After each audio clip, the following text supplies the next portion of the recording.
Et donc nous allons réfléchir avec vous sur la façon dont les PME, dont on a parlé à plusieurs reprises depuis le début de cette journée, s'y prennent finalement dans l'implémentation de l'industrie 4.0, parce que les choses sont très différentes. C'est comme ça qu'on a terminé la matinée, en disant finalement, quand on est dans des grands groupes avec des process très, très automatisés, la chose comme ça, les choses ne se présentent pas de la même manière.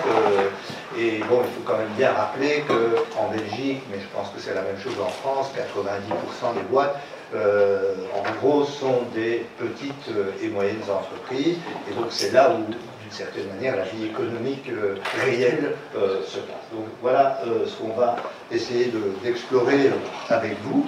Alors concrètement, je cherche le petit fichier ici, c'est là.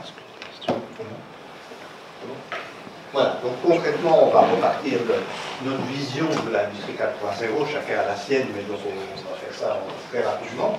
On va vous montrer ensuite qu'il y a toute une littérature prescriptive sur la façon de s'y prendre. Voilà comment il faudrait faire pour implanter l'industrie 4.0 dans votre organisation de façon idéale.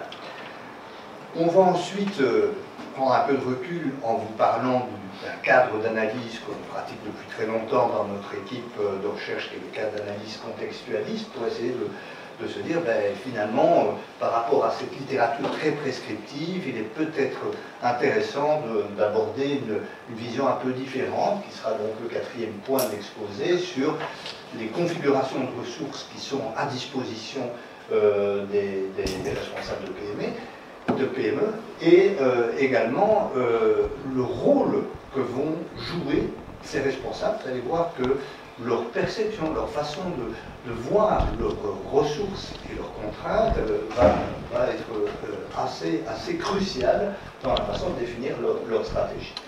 On vous donnera un petit mot de la méthode, et puis on va s'étendre surtout sur les 4 scénarios stratégiques que nous avons pu repérer et qui sont donc très loin, comme vous le verrez, des roadmaps et de la littérature prescriptive qui est habituellement proposée. Alors, en ce qui concerne notre vision de l'industrie 4.0, l'idée c'est d'abord de se dire qu'il y a un certain nombre de changements potentiels qui sont bien sûr liés aux technologies dont on parle depuis le matin. On a peu parlé du big data, mais qui est quand même aussi extrêmement présent dans tout ce qui se fait autour de l'industrie 4.0, la robotique, l'IoT, l'intelligence artificielle, les jumeaux numériques. On a eu bien des exposés bien clairs ce matin autour de ça. Ce qui est très clair également, c'est que ça a potentiellement un impact sur les process organisationnels. Ça les virtualise, ça les interconnecte, ça met des datas dans les processus de décision de plus en plus, et donc ça interroge la capacité à prendre des décisions basées sur les datas. Et puis évidemment, il y a tous les enjeux en termes de compétences, où habituellement, dans la littérature, on oppose les compétences digitales désormais nécessaires et les fameuses compétences soft, en oubliant peut-être souvent les compétences métiers, qui sont aussi essentielles pour pouvoir travailler avec ces nouveaux outils, ces nouveaux environnements. Il faut des opérateurs qui sont capables de challenger la machine, etc. Donc voilà, il y a toute une série de changements qui sont à l'œuvre dans ce contexte. Et évidemment, l'idéal, en quelque sorte, c'est d'arriver à un certain nombre d'outcomes, d'objectifs qu'on voudrait poursuivre, à la fois évidemment en termes on l'a vu déjà depuis ce matin, de sécurité au travail, d'optimisation de l'organisation, d'objectifs également en termes de développement durable, de réduction des consommations énergétiques, des déchets, etc. Et évidemment, l'efficience économique, la performance et la qualité que l'on vise dans tout ça. Alors, je vous le disais, l'idée c'est qu'il y a toute une série de roadmaps, de guidelines qui sont donnés dans la littérature pour y arriver, pour atteindre ces fameux objectifs. On vous en a pris arbitrairement 3 récents, hein, mais qui vous montrent un peu la philosophie qui sous-tend un peu ces manières de penser qui sont très linéaires, généralement, très assez déterministes, finalement, c'est-à-dire qu'il y a une série de facteurs à réunir. Hein. Ici, vous devez, par exemple, avoir des objectifs clairs dès le départ, vous devez avoir un leadership du top management, vous devez vous organiser en project teams, vous devez avoir un plan de déploiement très clair, vous devez avoir des programmes de formation formels et spécifiques, et si c'est ça, évidemment lié au choix technologique que vous allez faire, vous aurez une implantation successful qui permettra d'avoir soit un changement plus incrémental ou radical en fonction du fait que vous orientez vers l'intérieur ou vers l'extérieur. Voilà, ça c'est le genre de choses que vous trouvez dans la littérature prescriptive. Donc une sorte de checklist où on peut se dire, ah, j'ai mes facteurs, donc c'est bon, je peux y arriver. Un autre exemple un peu du même style. Voilà. Ça, c'est une roadmap où on va mettre plutôt l'accent sur des facteurs qui soit peuvent optimiser, soit au contraire, s'ils n'y sont pas, vous conduisent à l'échec, hein, d'une certaine manière. Alors c'est structuré en une série d'étapes, hein, et donc si vous n'avez pas d'abord un métacadre de connaissances sur ce que vous voulez faire, si vous n'avez pas une série de compétences technologiques clés, si vous n'avez pas le support managérial, tout ce qui est en orange sur ce schéma, peu importe si vous ne le voyez pas, parce que je crois que c'est assez peu lisible, mais finalement vous êtes condamné à une certaine échec. Donc vous voyez ça ici typiquement le côté séquentiel, le côté aussi déterministe, c'est-à-dire c'est vraiment if quelque chose, then vous aurez le succès ou l'échec. Voilà. Alors un dernier exemple, c'est une revue des Critical Failure Success. Hein, et donc là, c'est une série de facteurs. Hein, on est habitué aux Key Success Factors, mais on peut aussi les retourner en Critical Failure Factors. Et donc là, on voit que si vous n'avez pas c'est toujours un peu la même liste, hein, le support de la top management, si vous n'avez pas les connaissances techniques minimales, si vous n'avez pas une coopération entre les différents acteurs de l'entreprise, etc., ben, vous êtes condamné à ne pas réussir. Alors, on s'est dit, bon, ok, ça c'est ce que disent les auteurs prescriptifs en la matière, mais nous, on va essayer quand même plutôt de regarder ce qui se passe vraiment sur le terrain. Et alors là, c'est un modèle qu'on a beaucoup utilisé dans nos travaux l'antique, qui essaie de penser le changement de manière contextuelle, c'est-à-dire que dans tout processus de changement, il y a évidemment des objectifs qu'on a au départ, qui sont planifiés, un projet, on a des étapes qu'on prédétermine, on vise des objectifs, c'est ce qu'on appelle l'approche planificatrice, mais c'est certainement pas la seule dimension à prendre en compte. Il y a plein d'éléments de contexte, vous allez voir qu'on va beaucoup en parler, qui vont influencer, qui sont à la fois des contraintes et des opportunités.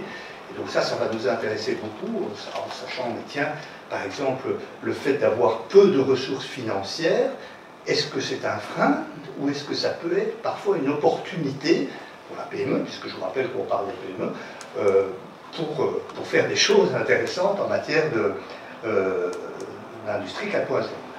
Alors, on a parlé déjà à plusieurs reprises ce matin des jeux de pouvoir, des rapports entre protagonistes, donc ça c'est une autre approche qu'on souhaite mobiliser, c'est-à-dire ben, finalement il n'y a pas que la perception du dirigeant, il peut y avoir d'autres intervenants dans le système. Quel sens on donne à l'approche, à l'industrie 4.0? On a bien vu quand même qu'il pouvait y avoir une diversité d'interprétations. Donc quel est le sense-making qu'on est capable de faire là-dessus? Quelle est la légitimité finalement de ce que l'on poursuit. Et puis alors, une question dont vous allez voir qu'elle est assez importante dans les travaux empiriques qu'Anastasia a menés, comment est-ce qu'on joue avec les temporalités, comment est-ce qu'on articule finalement les changements que l'on fait avec l'industrie 4.0, avec d'autres types de changements qui sont en cours dans l'entreprise, on fusionne, il y a un changement réglementaire, on délocalise, enfin, plein de choses comme ça. Donc comment on arrive à articuler ces différents changements. Et donc, d'une certaine manière, ce qui est important, c'est bien sûr d'avoir une vague planification au point de départ, hein, je ne suis pas en train de jeter ça, mais d'être attentif à tous ces aspects émergents qui vont apparaître en cours de route et qui vont faire la vraie vie, en quelque sorte, et la vraie implémentation de la stratégie Industrie 4.0. Voilà. Alors, je cède maintenant la parole à Anastasia qui va nous parler de la façon dont on a conceptualisé maintenant concrètement la recherche sur le PME.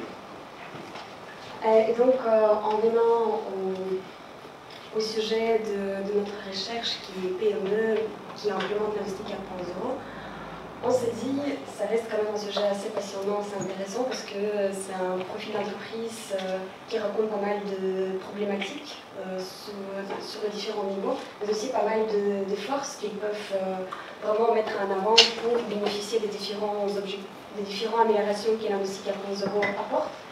Et donc, si on s'intéresse pour le moment à la littérature et aux différents choix stratégiques que les PME décident d'implémenter en allant vers l'industrie 4.0, nous avons pu identifier 4 dimensions stratégiques qui ne sont évidemment pas exhaustives, mais disons que ce sont les choix qui se manifestent le plus souvent. Vous allez voir qu'au niveau des objectifs, solutions et changements, c'est un peu notre schéma que nous avons montré au début, donc les différents expected outcomes, et en fait, souvent dans la littérature, elle est présentée sous forme de triple bottom line. Donc, du point de vue de la recherche, on dit que ce sera vraiment magnifique si vous parvenez de combiner les différents objectifs au niveau financier, environnemental, social, que vous arrivez à jouer avec les différents types de solutions. Standard, qui dit standard, donc c'est un package un peu prédéfini avec les différentes fonctions que vous prenez, vous installez à l'entreprise. C'est vraiment une interprétation très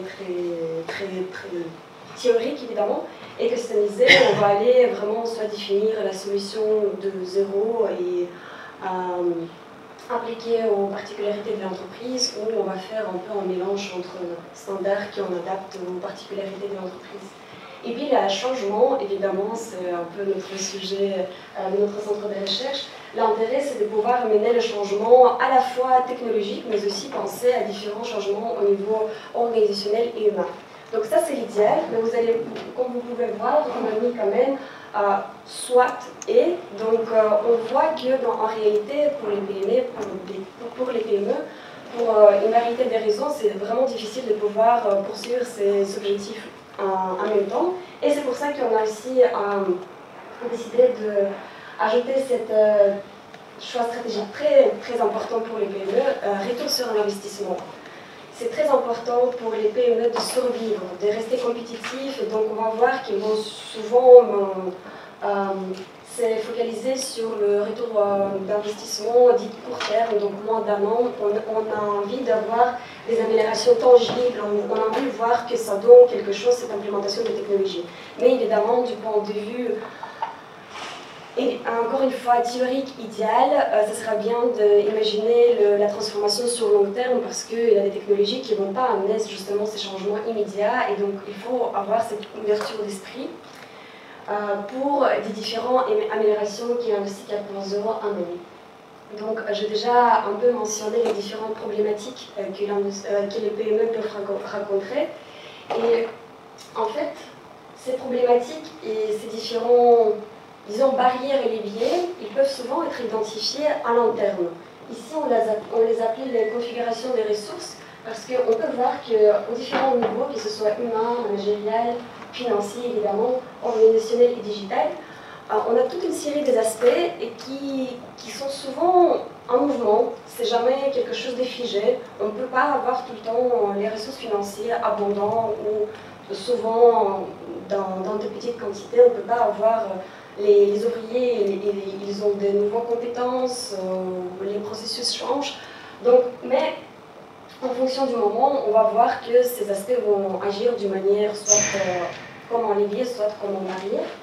Et donc c'est là où on amène cette vision que, en fait, cette composition des ressources qui reste assez unique à l'entreprise, on ne va pas voir la même configuration des ressources dans les mêmes entreprises. On va peut-être retrouver des similarités, mais il y a plein des aspects à prendre en compte qui créent en fait une histoire très particulière à une entreprise et qui créent une fondation très particulière pour la prise de décisions stratégiques. Et là, on arrive un peu au clou de la programme parce que quand on parle de PME, on parle de managers et dirigeants qui occupent une position très centrale dans l'entreprise, dans le PME. Ça dépend évidemment de la taille, mais souvent, le dirigeant, c'est quelqu'un qui centralise le pouvoir des décisions. C'est sa vision des choses, c'est son ouverture d'esprit vers le changement qui va en fait positionner l'entreprise dans certains parcours stratégiques. Et donc c'est là où on s'est dit que ce serait intéressant donc, de s'éloigner de cette vision un peu contingente, comme François a mentionné. Donc si on a ça, on va arriver à cela. Mais ajouter cet acteur crucial pour les PME et voir quel est le rôle de manager dans en fait, cette prise des choix stratégiques et dans l'orchestration des différentes ressources à leur disposition. Donc ici, on ne va pas rester longtemps, mais quand même donner une idée comment est-ce qu'on a décidé de tester un peu ce cadre analytique. On a décidé de procéder par le questionnaire. Il est vrai que ce n'est pas une technique souvent utilisée en antique, mais on s'est dit que ce serait bien de partir quand même sur une quantité d'entreprises plutôt importante. Je dis plutôt parce qu'on a pu quand même obtenir seulement 79 réponses. C'était un sacré défi de pouvoir solliciter les managers à répondre au questionnaire. Oui, c'était quand même chouette.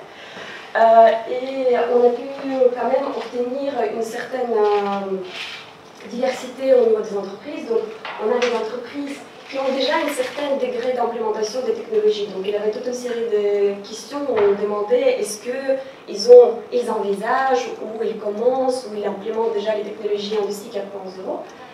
Et au niveau de la taille, voilà, c'est des entreprises qui varient entre 10 et 250 personnes. Au niveau d'actionnariat aussi, on avait des différents types d'actionnariat et on est resté strictement dans le secteur industriel. Voilà. Et au niveau de l'analyse, on est procédé en 2 étapes. On a appliqué l'analyse de correspondance multiple pour réduire le nombre d'attributs au niveau de choix stratégiques. Et sur base de cette analyse-là, nous sommes procédés aux analyses par cluster, qui nous a permis en fait de dégager 2 clusters avec les répondants où ils ont identifié les similarités au niveau des choix stratégiques qu'on a interpréter en fonction des similarités de leur configuration en ressources. Et donc, on a obtenu 4 scénarios stratégiques et nous allons vous présenter ces scénarios à présent. Donc, les premiers, on les appelait planificateurs responsables et vous allez voir pourquoi. D'un côté, ces managers, dans la plupart du temps, ils vont aller pour les objectifs transversal. Donc c'est vraiment ce que la littérature veut. On veut l'image globale où on va changer sur plusieurs points en même temps. Et il y a aussi cette envie de réaliser un changement transversal. Donc il pense aussi à l'importance non seulement technologique, mais aussi organisationnelle et humaine. Au niveau des ressources, on va voir qu'au niveau organisationnel, c'est quand même des entreprises moyennes. Donc, ils ont quand même plus de ressources humaines. Et en plus, ils font partie de groupes internationaux. Donc là, on voit qu'ils ont une structure assez importante, non seulement au niveau financier, parce qu'ils ont quand même un accès assez important au support du groupe, mais aussi cette vision assez structurée, assez planifiée, où ils peuvent un peu se sentir plus confortables et aller vers les changements plus radicaux, plus contraignant pour des petites et moyennes entreprises. Et justement, on voit que cette appartenance au groupe, ils amènent à avoir une hiérarchie assez centralisée. Parce que, évidemment, ici, le manager, il va toujours représenter son entreprise dans la vie quotidienne opérationnelle, mais il doit quand même communiquer avec les différentes hiérarchies au niveau du groupe. Donc, d'où les planificateurs responsables, parce que d'un côté, ils ont cette confiance, cet soutien du groupe d'aller vers l'approche structurée, planifiée, long terme. Et responsables, on voit qu'ils pensent quand même aux enjeux environnementaux et sociaux, et en même temps, ils pensent à amener le changement aux différents niveaux. Passons au scénario suivant. On les appelait joueurs tactiques. Ici, nous voyons un petit changement. Ici, les managers, dans la plupart des cas, ils vont opter pour les objectifs à la fois financiers et à la fois sociaux. Donc, ils vont penser à réduire les coûts tout en essayant de soutenir leurs opérateurs, de lui donner des formations upskilling, reskilling, de créer le nouveau poste, donc repenser l'organisation du travail. Et on voit qu'ici, ils font un grand focus sur les solutions. Et de nouveau, on est dans cette vision assez encouragée par la littérature, les solutions à la fois standards et customisées. Et si on regarde du point de vue des configurations des ressources, on voit que sur toute la gamme, ils ont quand même des forces, sur toute la gamme au niveau des niveaux qu'ils ont pu identifier. Donc ce sont quand même des micro-entreprises. Dans la plupart des cas, les managers, ils étaient issus des entreprises qui emploient au moins de 10 personnes. Mais on voit que sur le plan humain, ils ont une collaboration assez forte entre les opérateurs.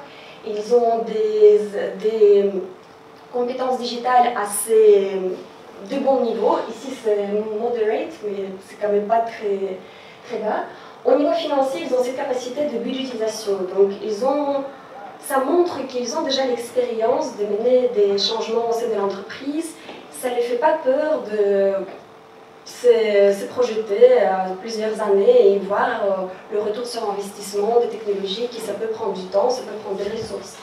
Et au niveau managérial, on voit qu'ils font un focus sur l'implication des opérateurs dans la prise de décisions.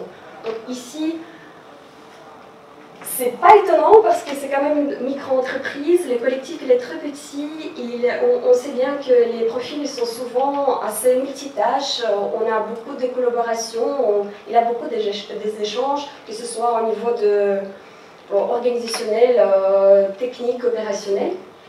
Et donc d'où les joueurs tactiques, le joueur parce que ça reste quand même des petites entreprises et on sait bien que les micro-entreprises, ils ont quand même beaucoup de contraintes au niveau des ressources. Quand même dans le monde assez compétitif, on doit avoir assez de ressources, on doit avoir du temps, de mener le business et à la fois faire réaliser des transformations au sein de l'entreprise.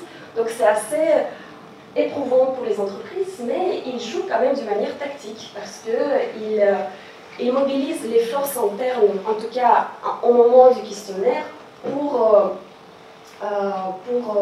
améliorer leur côté financier et social, évidemment, et évidemment jouer avec les différents types de solutions.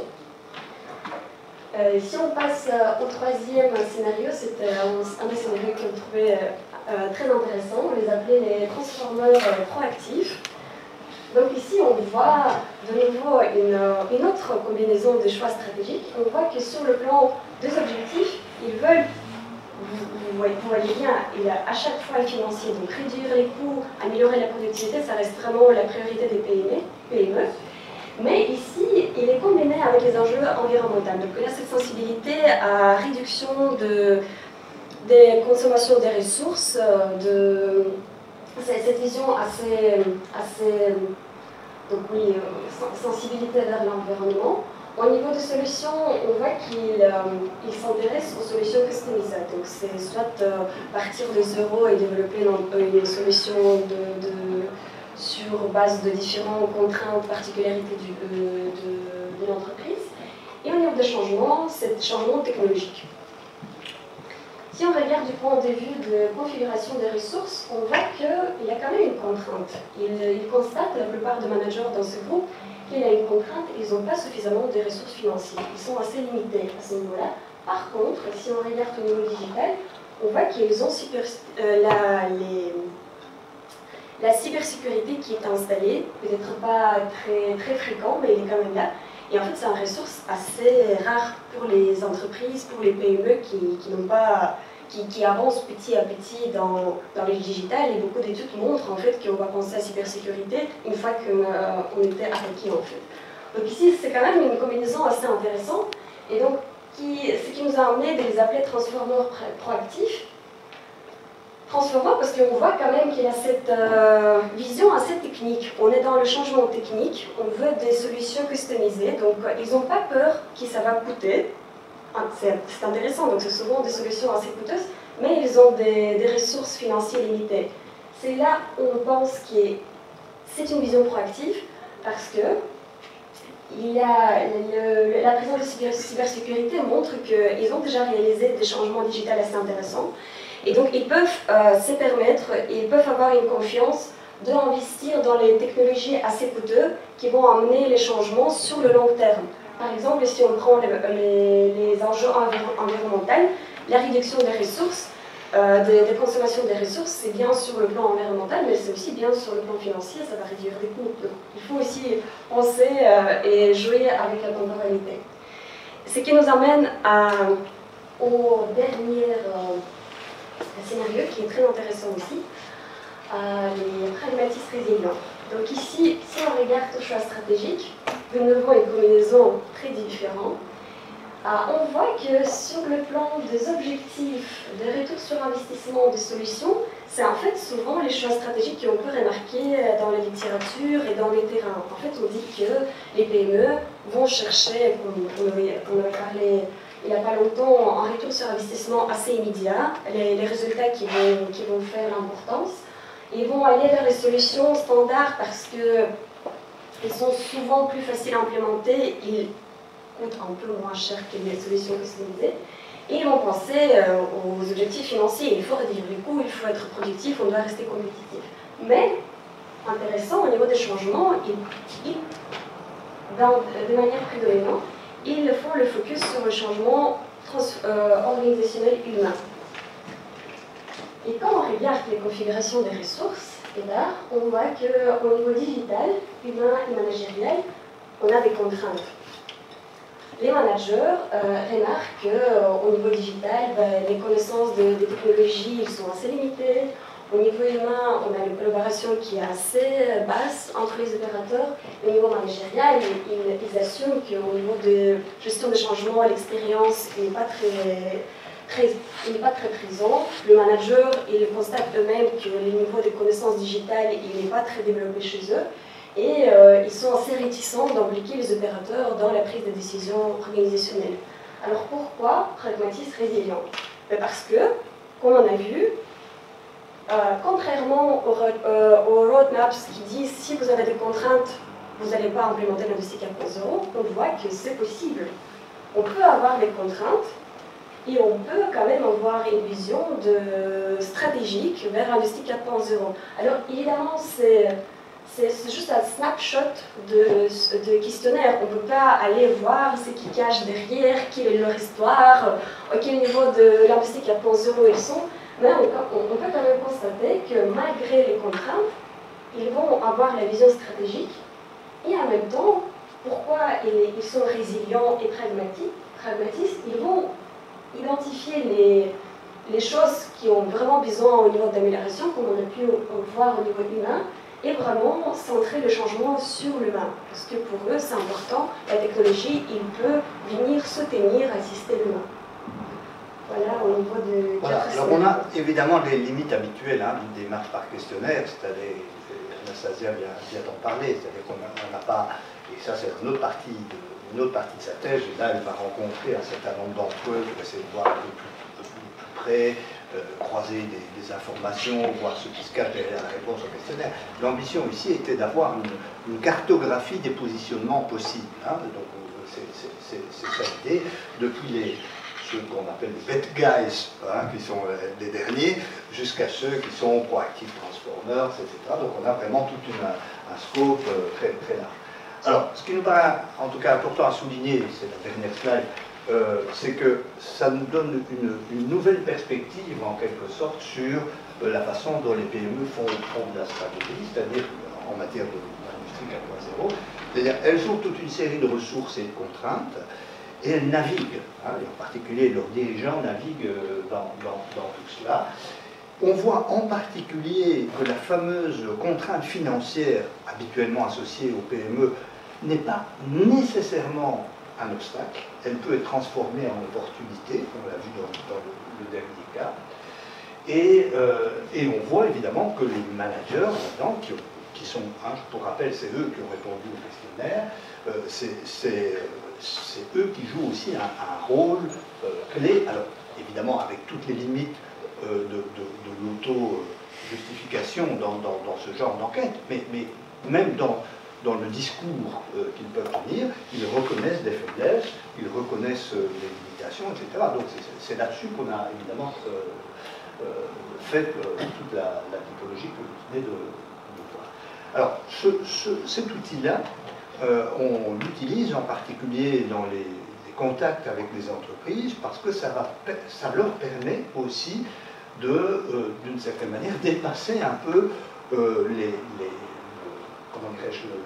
les réticences, voire la timidité qu'un certain nombre de responsables de PME peuvent avoir en disant bon ben c'est pas pour nous tout ça, on n'est pas dans la cour des grands, etc. Et là on leur dit ben, si c'est possible, il y a différentes voies, il y a différentes manières de faire, donc analysons en temps quelle est votre configuration de ressources, de contraintes, et voyez un peu ce qui est possible. Donc au fond on a conçu ça un peu comme un outil d'aide à la décision et à l'investissement en la matière, donc ça leur permet de faire un bilan et puis de choisir de manière éclairée un peu la voie dans laquelle ils peuvent s'engager. Voilà. Merci beaucoup.